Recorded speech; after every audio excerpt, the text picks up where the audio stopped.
Today on episode 167 of Typical Chicago Fans, we have sinkers and floaters, Wendy's order, an NFC preview, expansion, and the TCF top 3 of Mountain Dew flavors. Let's roll. Hello and welcome to episode 167 of Typical Chicago Fans, brought to you by our incredible sponsor, Connect Roasters Coffee. You can find us on Twitter or X or whatever you want to call it now at typical_Chicago. Head to Facebook and Instagram. Give those pages a like as well. For all of our content in video form, go on over to YouTube. Type in Typical Chicago Fans in the search bar. Hit that red subscribe button. All of our stuff is there. Lots of stuff coming here soon. Obviously with football, we got another food review coming. Head on over to YouTube. Wherever you get your podcasts, we are there as well. Apple Podcasts, Spotify, Spreaker, Google Podcasts. Subscribe, rate, and review wherever you get your podcasts. You can find me on Twitter at BoomyTCF. But make sure to follow the man that I am joined with tonight. That is Zach at ZLiliaTCF. And he's not here tonight, but of course, go give Maddie a follow at schools_01. Zach, we are in the middle of hell. It is hell outside. Yeah, I think the real feel was like 112 today. Yeah. So we're going through it, but we're about done with it. And really and truthfully, if you think throughout the summer, we've been very lucky this year. It's been a very mild summer. It's just been one of those couple of days, right? You know, where it's coming in the summer, and luckily we made it to, almost the end of August before it got real nasty. So we'll take it. Me and Boomy went golfing on Wednesday night, and it sucked. Yeah, I knew when I walked up to the first tee box, I looked down at my right arm, and I had sweat beads dripping down my arm. And I'm a sweater as it is, but, I mean, it was ridiculous. So, and we always talk about it, but it was 8:30 tonight, and it was dark. That's sad. That is very sad. And it's much worse when it's 8:30 and it's still like 90 degrees outside. Mm-hmm. So that makes things a hell of a lot worse. But like you said, big golf outing this weekend. Shout out to the Duffer Open. I know it's there's no spots available anymore. They are at capacity, but one of the best golf outings in our area for a great cause. Zach's family runs. It's in honor of his aunt. Just an incredible outing. So very much, if you haven't liked their page on Facebook, I believe it is CSL Foundation, Zach. I think that's right. And also, if you're around the Mendota area, we'll be at the Elks for a, I guess you would call it after party. After party. There's going to be a Jimmy Buffett band, drinks. It'll be fun. Live auction. Most people don't even realize that if you don't play in the golf outing, you can still attend the after party. So at the Elks, which is just as fun as the golf outing, especially if you're not a big fan of golfing. Silent auction, Stone Jug barbecue getting catered, band. I mean, it's a live auction too, I think. So it's awesome. If you're around the Mendota area and looking for something to do Saturday night, get yourself on up to the Elks and get your 7 p.m. 7 p.m. live auction. Perfect. We will be there. Come out and support a good cause. But as always, let's jump into things. And we got sinkers and floaters. I'm going to start off one of my biggest fears here, and that is snakes. Because I hate them. Yep, and I bring this up all the time. Woman in Tucson, Arizona, Michelle Lesbrin, returned to her Tucson, Arizona home to find a snake, had set up camp. Stop it. In her toilet. We see this every year, but if you haven't Google the pictures. She had been gone for 4 days, was looking forward to using her own restroom. That house would belong to that snake. Yep, I would sell that house the next day. She said she lifted up the lid and she was curled up in the bottom of the toilet. No, thank you. Yep, so absolutely not. I would burn that house to the ground. I remember walking around Vegas, and on the Strip, they've always got people that are like, have the snakes, and hey, do you want to put this snake around your neck for a second? No, I do not. And who would do that? Yeah. Ugh, snakes are the worst. That's a great sinker. That's one thing I am glad I've never seen in like my yard. Yeah. My sinker it just made me sad. The person that was Benny the Bull is retiring. I went to put my Benny the Bull shirt on for this exact reason and realized that I did not wash it. So I don't know if they're going to maybe actually show who the person was now that he's retiring, or her, I guess. But that's sad. That's very sad. Yeah. The memories. You got to be talking top 3 mascots in all the sports. This person has to be very athletic. Oh, 100%. And especially, like, I don't know if they're retiring for age, but you would assume so.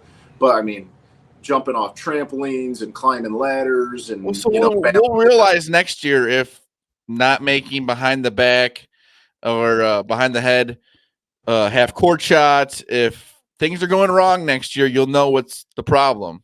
Absolutely. I saw that news and I was devastated. They did say they will be hiring someone with experience, I saw. So hopefully they don't miss a beat. Who has that kind of experience? Other people that have been mascots before. I know, but it's just funny to think. I wonder if awesome job. What a great job. You get to watch the Bulls. Do you think they have like a minor league system? Like maybe the Windy City Bulls have a guy that could give it. I watched, I don't know if it was like a documentary or something it was the Phoenix Suns mascot. Yep. Yeah, that was wild. Yeah. And then I always think of like the episode of The Simpsons. I think it's Stark Raving Homer, where he becomes a mascot for the local team, and then he gets called up to the capital city team. I don't know, but there are some mascots that are making a lot of money. Yeah. Some that are not making a lot of money. I guess it just depends on what you do as a mascot. But you would think Benny the Bull is making some pretty good money. Well, I remember there being a thing. I think Benny the Bull was like the 2nd or 3rd highest paid mascot, and the Denver Nuggets mascot gets paid the most. And there was like uproar because the Denver Nuggets mascot made more than some WNBA player. I remember that being a thing like a year ago. Yeah, not a good look, I guess, but he's a pretty famous mascot too. Yeah, high 6 figures. So, so we'll see what happens with Benny the Bull.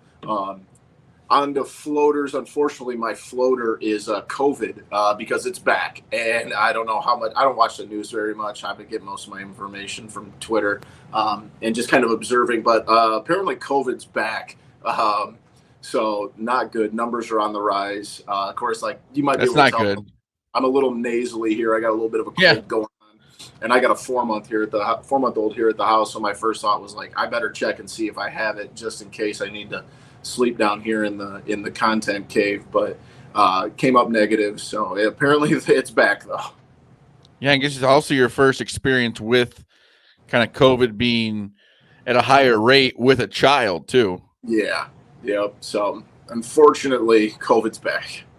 But like before, a few years ago, you were like, "Oh, I mean, you don't want to get it, but it's just you and Jessie there," and it was before Jessie was pregnant, and now it's just like you just had to think about it totally differently.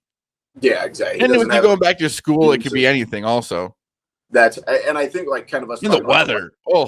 So my gym that I teach in is the only non-air conditioned part of the school, and yeah, when you go from like air conditioning to non-air conditioning back to air conditioning, that's even worse. Yeah, I think that kind of messed up my system a little bit. See, you just need to be staying in the air conditioning then. That's what we did today. We went to we had PE in the cafeteria today because the gym was about 92 degrees. Like Boomy, Coach Boomy, or I guess Teacher Boomy, does not feel good. Yeah, exactly. It was freezing in the cafeteria, so it was a good problem to have.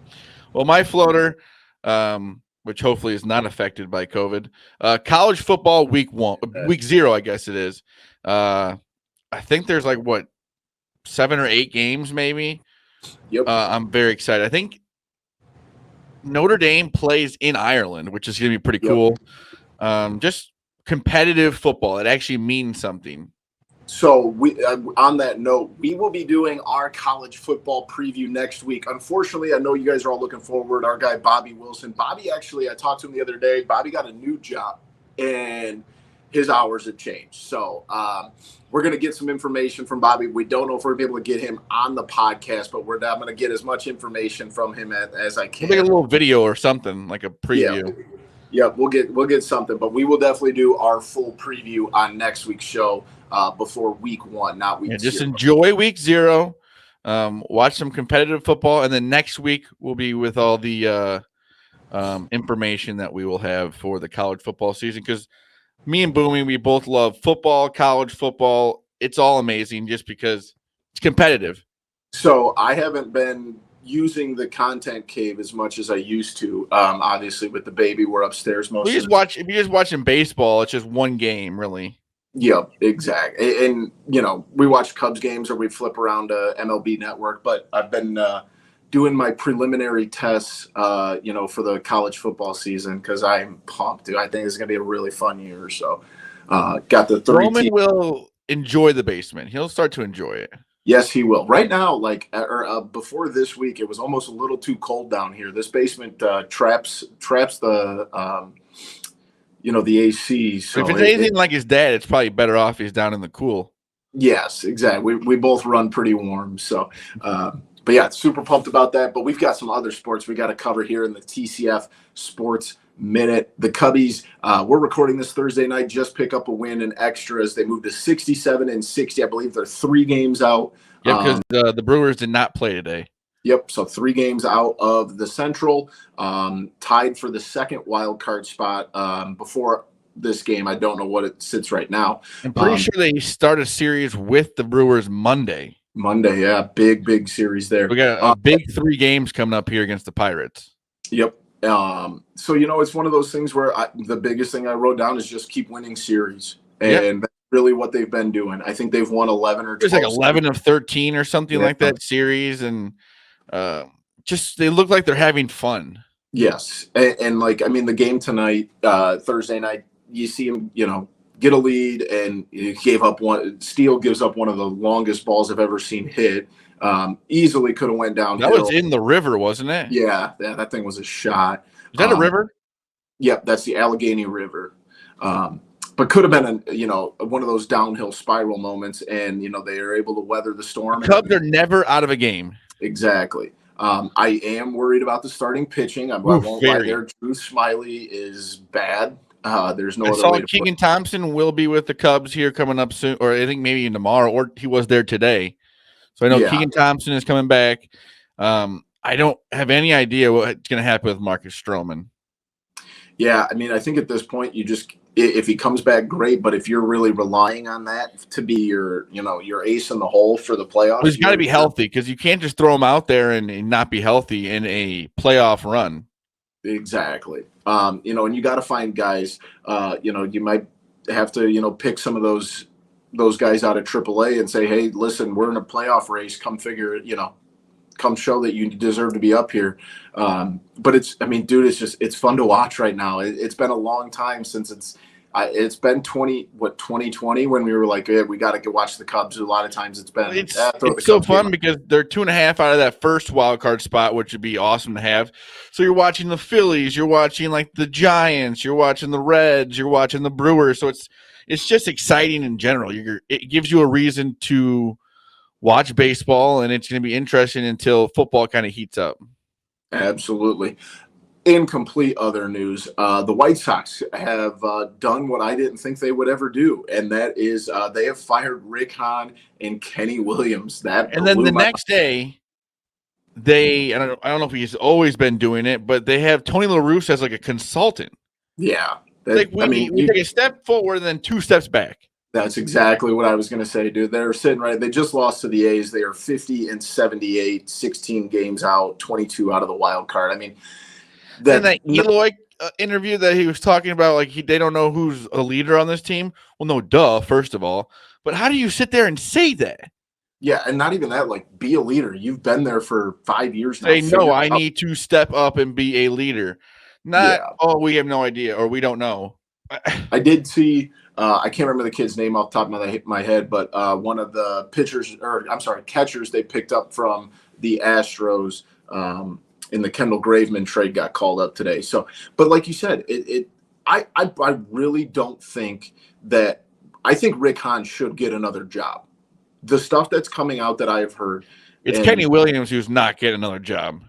Kenny Williams should be done. But I think Cap told a story about this on Cap and Jay Hood that there was multiple times where Rick Hahn attempted to resign and Jerry Reinsdorf didn't allow it. And the first one was when they hired La Russa. So, like, how can you really give a clear indication of what kind of GM this guy is when he's literally just the puppet on the string for Jerry Reinsdorf? Like, that's not how you run a franchise. That's a joke. Well, really, for Rick Hahn, I think it's the best thing for him. 100%. Being able to move on. You don't have to worry about rebuilding this team. And it was a joke to think that Theo Epstein would come to the White Sox. For all he's done, they say he wants to own a team, not go take over a rebuild with who knows what's going to happen. Yeah. And also for Theo Epstein to actually have to comment on that was actually kind of funny to me. But it's going to be a long time until this team is going to be competing because I just don't know what their plan is. Yeah, I mean, it's so far gone. Like, there's got to be some sort of financial incentive for Tony La Russa. Like, dude, you're already a Hall of Fame manager. I know you're doing this just for your buddy Jerry Reinsdorf, but like, what is he getting out of this? Like, that I just don't understand what. I mean, like, you nailed it, dude. 1 step forward and 2 steps back. So you gotta. Everyone got happy. Oh, they actually did something with the front office. They fired Rick Hahn and Kenny Williams, and then the next day you get that information. It's like, what are we really doing here? Yeah, exactly. And unfortunately, I don't think much is changing until there's a new owner, and that may never happen. Yeah, that's not going to happen, unfortunately, until the current owner is no longer with us. Well, even that is probably just move on to family. Yeah.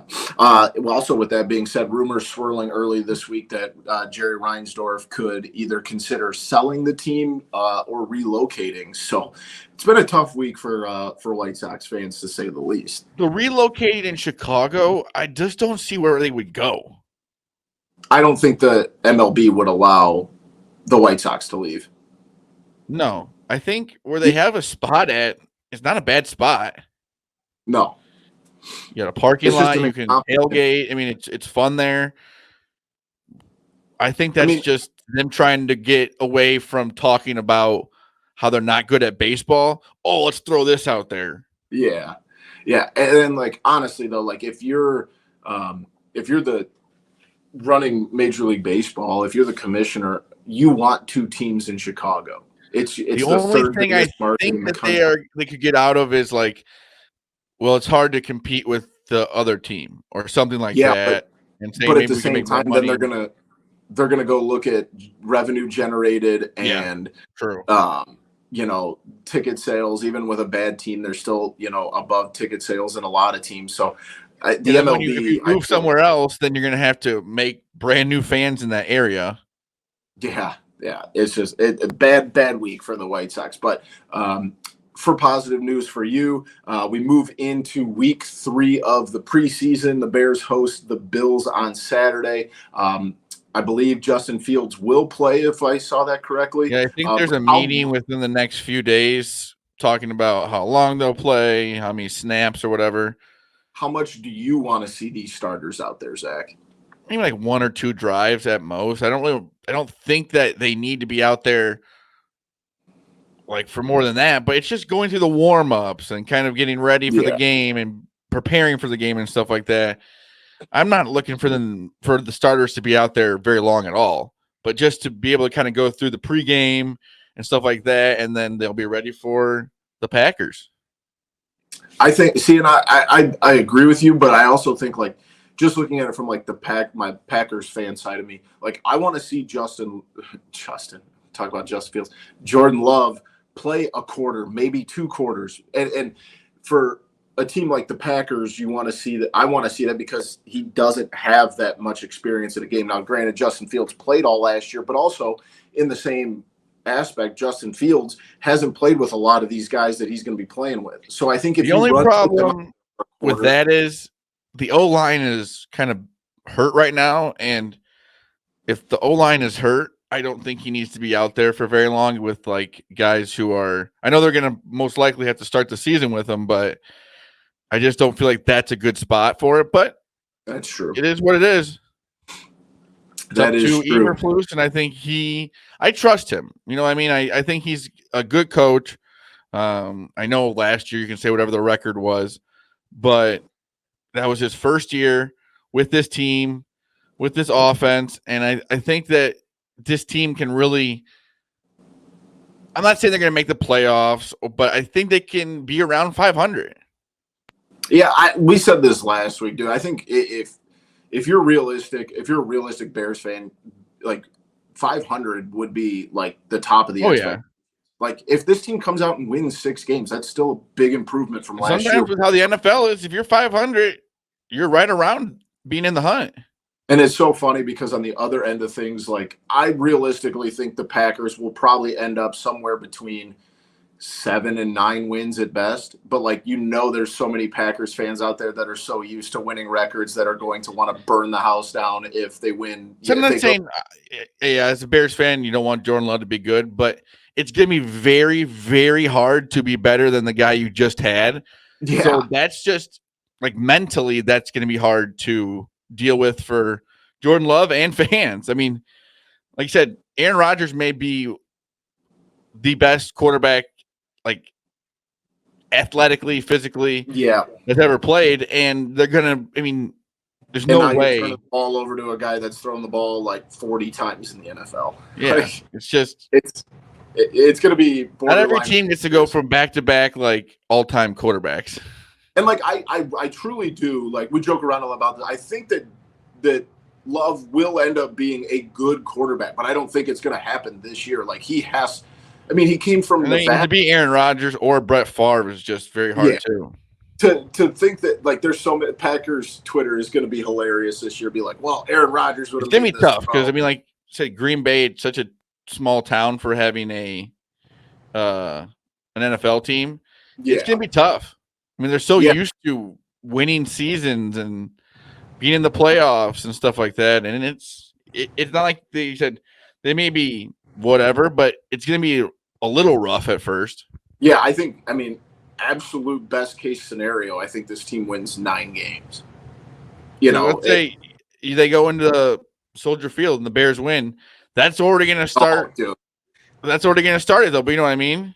Yeah. Oh, dude, I can't wait I follow like all the Packers beat reporters in like the comment section if that happens, or even it doesn't even matter if it's the first week. Whenever something goes wrong, it's just going to be pure chaos. The first time where Jordan Love's in a situation where usually Aaron Rodgers would get you out of, it's going to be like, whoa. Because maybe he'll make a move, but he's not going to be able to make those moves. Or what's going to happen. It's just like Bears where like he'll like, escape. Like he's a decently mobile quarterback. He'll escape on a run and they'll be like, well, there was an open receiver here. Yeah. It's like, dude, but he was running for his life. So, let's Justin cut the Fields did that last year. Yeah, exactly. So I got a feeling there's going to be a couple similarities, at least on the online forums, from what you went through last year and what I'm about to see this year. So we'll see, though. Well, the problem is for you, like we've never had the quarterback, so we don't really know how it feels. That's true. That is a fair point. But we'll get deeper into the NFC here in just a minute. But before we do, we got to give a shout out to our sponsor, Connect Roasters Coffee. They truly do make the best coffee around that you can buy. They work with our guy, Don Frederick. They work with Ian Happ. Guy wins gold glove. All right. Gold glovers don't drink bad coffee. Right there. No, it's good stuff. So make sure that you check out connectroasters.com. Find them on Twitter at Connect Roasters. Keep in the loop, man. They're just great dudes. They make great products. I mean, you can't go wrong. Shout out to our friends over at Connect Roasters. So a big shout out to our friends over at Connect Roasters. Zach, let's jump into it. I saw this nostalgic piece of artwork here. So we're going to do a little Wendy's tribute here. So we're going to imagine it's 2002. You've just come into a crisp, clean $5 bill. And you get $5 to spend on the Wendy's 99-cent super value menu. You want to do let's go. You go ahead. You want to pick your $5 worth, and I'll pick mine. I'll go first. Oh, we're starting off with that junior bacon cheeseburger. That is always my go-to when I go to Wendy's. Are you just picking one? No, it started my meal. No, just one junior bacon cheeseburger. Oh, I get. Well, I'm kind of working here. Let me All cook. right. All right. We're going French fries, soft drink, frosty, and we're hitting that Caesar side salad. I knew you would. I knew you would admit you're a Caesar salad And guy. some places you don't want to get them at like a fast food place. I think they have pretty good salads at Wendy's, especially Wendy's nowadays. has very good salads. I was a big fan of the apple, or I'm sorry, I think it was like apple chicken salad they used to have. A big fan of that one. So. Honorable mention: crispy chicken nuggets. I might swap that out sometimes for the Caesar salad. All right, so I'm gonna go a little bit. Wait. So I had bacon cheeseburger, French fries, drink, frosty, Caesar salad, and/or crispy chicken nuggets. Well, you only get $5. You're over the limit. Okay, I go Caesar salad. All right, I knew you would. Like I said, big Caesar salad guy. Mine is a little bit more simple. I'm gonna go with 2 junior bacon cheeseburger, or no. Yeah, we'll go 2 junior bacon cheeseburgers, 2 orders of nuggets. What'd you say? I almost did. That's my usual order at Wendy's. An order of crispy chicken nuggets and a frosty. So wait, 2 junior bacon cheeseburgers. Oh, I got a little bit left.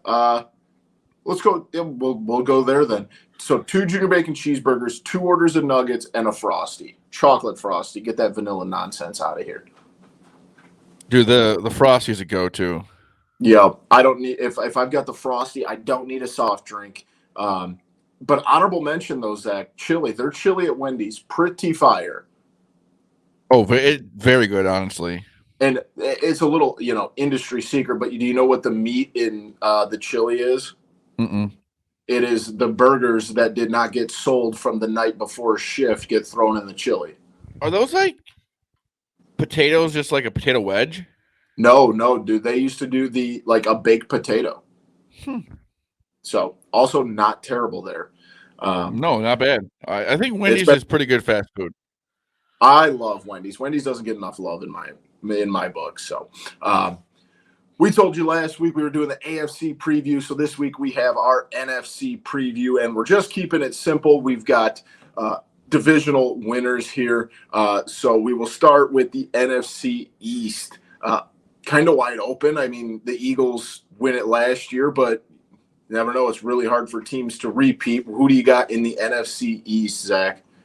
I have the Eagles winning it again. I think they're going to be good. Their defense just got better. I think that the Eagles will win this division. I don't necessarily disagree with you. I do think they're the team to beat there, but I hate saying it, but I think the Cowboys might be their year too. I don't know if they'll win the division, but I think that if Dak stays healthy, they're going to be good enough to at least compete with the Eagles. I don't know if the Eagles are going to be able to repeat what they did last year. Yeah. It's so hard. We'll see if Dak Prescott can be that quarterback. Yeah. Well, we will see. And then obviously no Zeke is going to be a big one for the Cowboys, but Tony Pollard stepping into the starting role. He might have gotten better. Yeah. And I think their wide receiver core is not that bad. CD Lamb, I think is going to have a huge year. Their defense is solid, but I don't. It's really hard. The Eagles are a really good football team. Let's go to the NFC South: Saints, Falcons, Buccaneers, Panthers, which may qualify for the worst division in football. I don't care if anybody says anything to us, being Bears and Packers fans, about the worst division in football. I'm going to remind them that the NFC South exists. I'm going with the Saints. Derek Carr. I think we have to. I don't even think the Saints are very good, but I don't think any team in this division is winning a playoff game. No, but I think the Saints, they can be decent. I will also say this. I still think Baker's got something left. I don't think Baker Mayfield is completely done. He just had Mike Evans. Yeah, he's got Mike Evans. He's got Chris Godwin. There's a couple pieces there that, especially in a division that is as awful as the NFC South is. I think they'll have a chance. They will have a chance. I think every team will pretty much have a chance, except for maybe the Panthers. But if you're Bears fans, let's hope the Panthers do not have a chance at all. And I also think the Falcons, I don't think they're going to be much this year, but I think going forward, I don't think the Falcons I think they're building in the right direction. But we'll see. A lot of that is sitting on Desmond Ritter's shoulders. It might be a couple years before we see the Falcons back again. Let's head out west. Do you think the 49ers are the cream of the crop there? Oh, yeah. Oh, yeah. I want so You got to badly get the QB situation taken care of. You're hoping Trey Lance is going to be better, but I just think overall that team is so good. Yeah, I want to so badly say that because I like the Rams. I mean, their offense is just amazing. Yeah, I really so badly want to say the Rams, but I just don't know if they've got it in them to catch the 49ers. And I like Geno Smith. I just don't know if what he did last year is I don't know if he can be better than he was last year. Exactly. And obviously, I think they've got a they might have one of the best receiving cores in the NFL with, Smith and Jigba and Tyler Lockett and DK Metcalf. But, like, outside of that, man, their defense is when you look at the 49ers defense, though, I mean, they got Kittle, they got McCaffrey, they got Deebo Samuel. I mean, this team is amazing. Yeah, my only worry about the 49ers is those guys that you're talking about it's another year older for all of them. Well, and Christian McCaffrey, you got to get a QB. Yeah, you got QBs. You just hope that Trey Lance can be better and just get the ball to the offense. Yeah, exactly. And I think Shanahan is a great coach, but I think that there's going to be some times where maybe they don't look like. I also just don't think the West is also going to be that great either. Yeah, I agree. There's a lot of question marks there. Like, I refuse to believe in the Arizona Cardinals. They're completely. You want the Rams to be good, but they're they're paying for what they did to win that Super Bowl with some of the contracts and then the people they signed and stuff like that.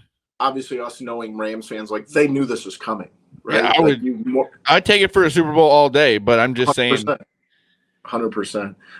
We'll move to our last one, the NFC North. The Lions are one of the most surging teams to win the division. I know you're going to say the Bears, just your homer pick, but who do you really think is going to win this division? I do think the Bears have a chance. I think almost every team in this division has a chance this year to win it. I don't think that. I mean, there's a favorite in the Vikings because they got Kirk Cousins, stuff like that, and then Detroit played well last year. But all these teams can be around 500. I think. I think the Vikings are going to be really good this year. I think the Vikings are. I mean, again, we bash on them a lot. Trust Kirk Cousins, and that doesn't go well.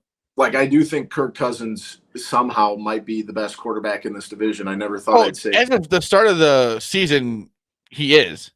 Yeah, exactly. He's definitely the most proven. And I think that they showed it glimpses last year when they kind of went on that little run. I do think that they have, as long as Kirk Cousins stays healthy and Justin Jefferson is there. But the problem is with them, it's a lot of turnover, right? No Dalvin Cook, no Adam Thielen anymore. There is a lot of turnover, but I think their defense is good enough. I do think the Vikings will end up winning this division, but we'll see. Let's just hope it's competitive. Yeah. There's a lot of bad football out there right now, it feels like. But we will get into who we think are going to be our wild cards, our award winners, NFC, AFC championship preview, or look ahead, I guess you could call it, and then who we think is going to be in the Super Bowl on next week's show. So make sure you check in. Do they get a week off after their preseason game? Yep, because opening day is on my birthday, so we got a little bit of time. Like that. We got a little bit of time. So let's change gears here just a little bit. Obviously, we talked about it at the top of the show. The rumors about the Bears. I'm still talking about football here. The White Sox relocating and obviously expansion in MLB. So, Zach, if you had, what's one city that you would choose to move or put an expansion team in the MLB? Give me one.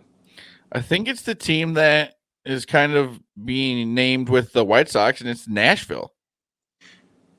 Yeah, I agree. I think that's probably one of the biggest ones that you see a lot. But like, it's just very touristy, and that could help a little bit, but it also maybe could hurt a little bit too. Yeah, that's what I worry about with. Yeah, who wants to go to a baseball game when you could just go downtown? Yeah, and don't get me wrong, like I'm sure they would build a new stadium, but like their AAA stadium there is impeccable. Like it's one of the best ones I've been to. But like, because that would be the only thing that would kind of suck is that would hurt probably the minor league team. Yeah, the minor league team would have to move. Yeah, but it would be a good spot for someone to go. Maybe them and the White Sox could just swap stadiums for a little bit. Yeah.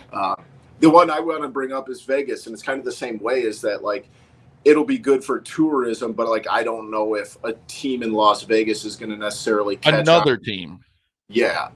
Well, a baseball team of all things, which is, granted, it's a long game to go to, and it's 115 degrees outside. Yeah. Like, obviously, this time of year in Vegas is not nice. Yeah.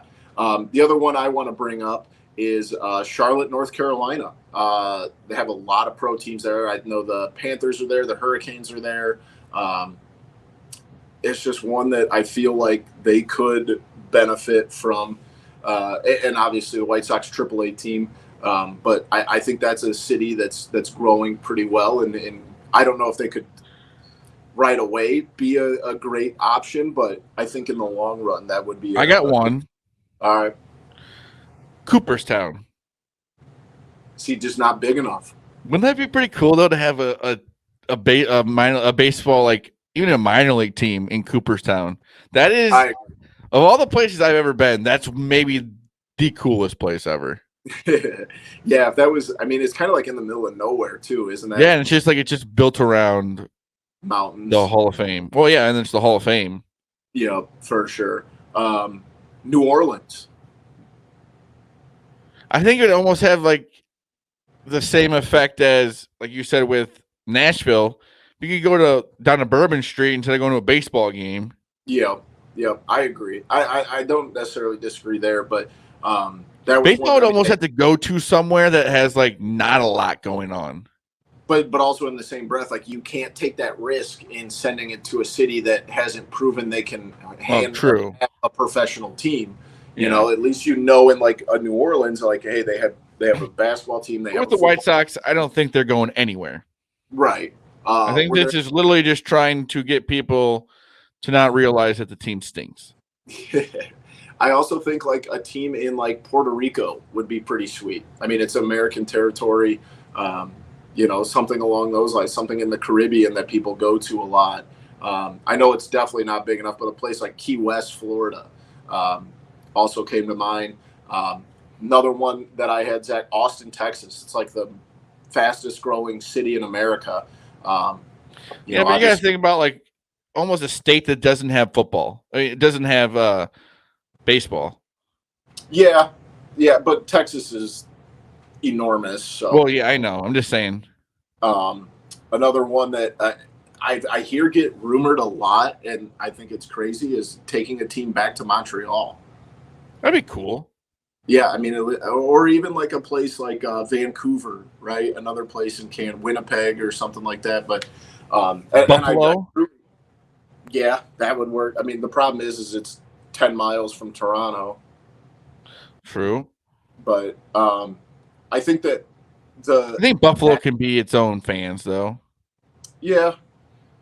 They do have a really good AAA team there, the Buffalo Bison. But it would just be very cold at the beginning of the year.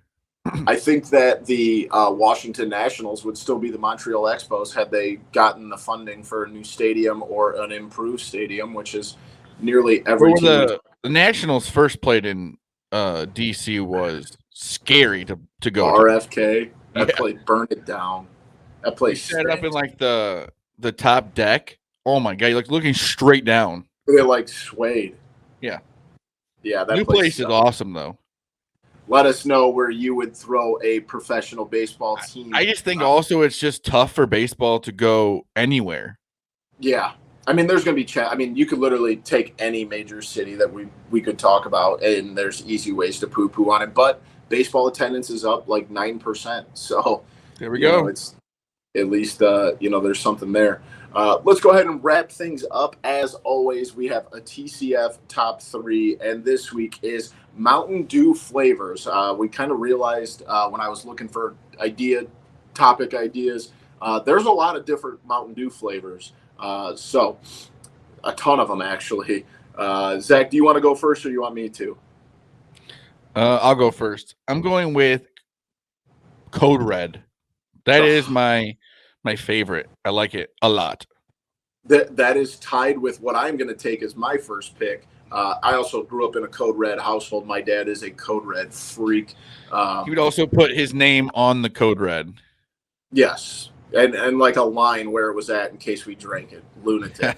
I don't know if he did that, but it felt like he did. Like I don't know probably if he drew did. the line, but he like mentally knew if his Code Red was gone. But obviously my favorite is Diet Mountain Dew. I'm not going to take that because it's just Diet Mountain Dew. But this is an easy 1-1 for me, and that's Baja Blast.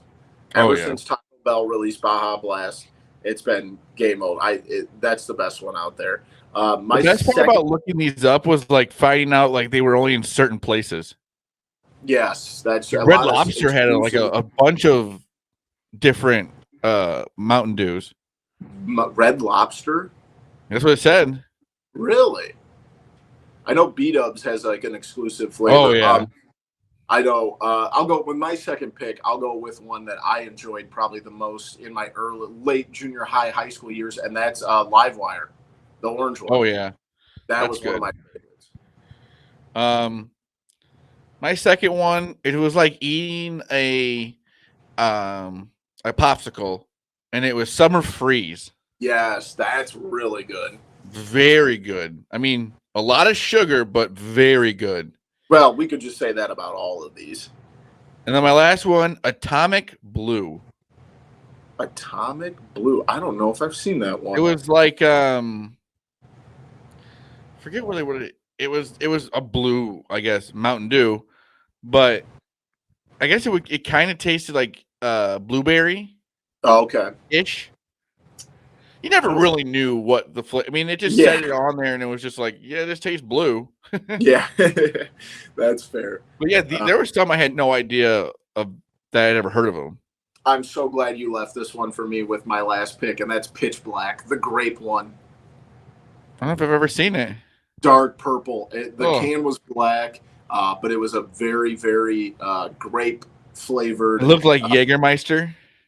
No, well, the can was black, but it also had purple axe. That was Pitch Black is my all-time favorite. I almost forgot about it because of the picture I'm looking at. I'm also a big fan of the Frostbite, the blue one they have out, and then the one that's exclusive to Casey's. I cannot remember for the life of me. Hang on, I think I like Voltage. Yep, Voltage is solid. It's like raspberry. Mountain Dew Overdrive. It is exclusive to Casey's. Then they had the Kickstarts. Yep, Kickstarts. Did you try the Flamin' Hot one? No.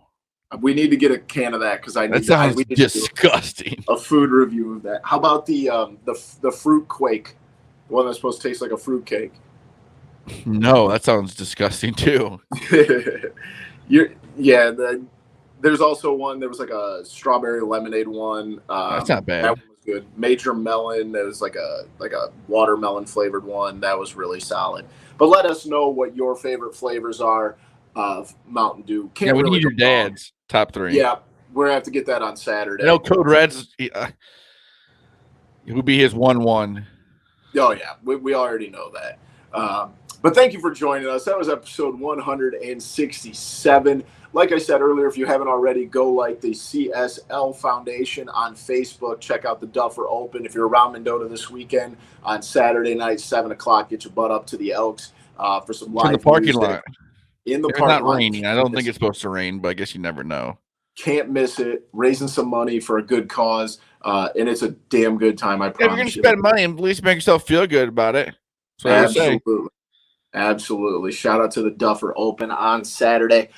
You can find us on Twitter at @typical_Chicago. Head to Facebook and Instagram. Give those pages a like as well. YouTube for all of our content in video form. Wherever you get your podcast, give us a subscribe, rate, and review. Tell a friend, tell a couple more friends, and then tell their friends. So tell everybody. Yeah, just tell everybody. You can find me on Twitter at BoomyTCF, and then Zach over there at ZLiliaTCF. We thank you so much. Shout out to our sponsor, Connect Roasters. Make sure you check them out, connectroasters.com, at Connect Roasters on Twitter. Thank you for joining us. That was episode 167 of Typical Chicago Fans. We love you all. Peace.